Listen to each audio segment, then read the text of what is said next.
Hi, ako pala si Mark Alvin, pero bago natin umpisahan ang lahat, isang malupitang intro muna tayo.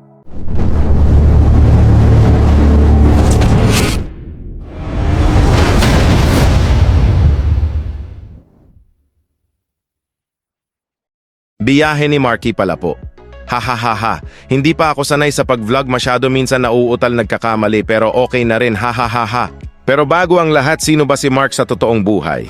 Si Mark pala ay isang contractual sa barko. Ang trabaho ko ay fiberglasses, sentina at pintor. Hindi lang ako nag-iisa, marami din kami sa iisang trabaho namin. Minsan malungkot, minsan naman masaya, pero nag-e-enjoy kami sa trabaho namin. Hindi namin iniinda ang init, pagod at hirap kasi magkasama kami lahat. Dahil bawat isa sa amin ay may mga pangarap sa buhay at gustong maabot. Rider naman ako pag walang trabaho.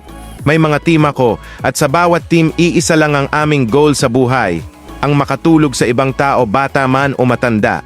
Hindi namin iniinda ang init, pagod at ulan, at pagkatapos namin tumulong. Siyempre hindi mawawala ang mga bonding at good memories sa bawat pinupuntahan namin.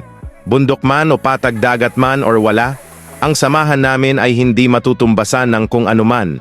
At siyempre, ang higit sa lahat, ang obligasyon ko bilang tatay sa anak ko.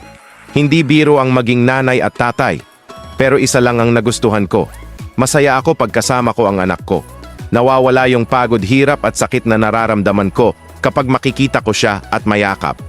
Ang mahirap lang kasi sa part ko, sa tuwing aalis ako or malayo, hindi ko maiwasan maaalala ko siya. Pero isa lang ang alam ko, lahat ng ginagawa ko, lahat ng sikap, lahat ng pagod, ginagawa ko to para sa anak ko. At dito na nagtatapos ang kwento ni Mark. Sana nagustuhan ninyo. Huwag niyong kalimutan na mag-follow at share at comment. Maraming salamat po.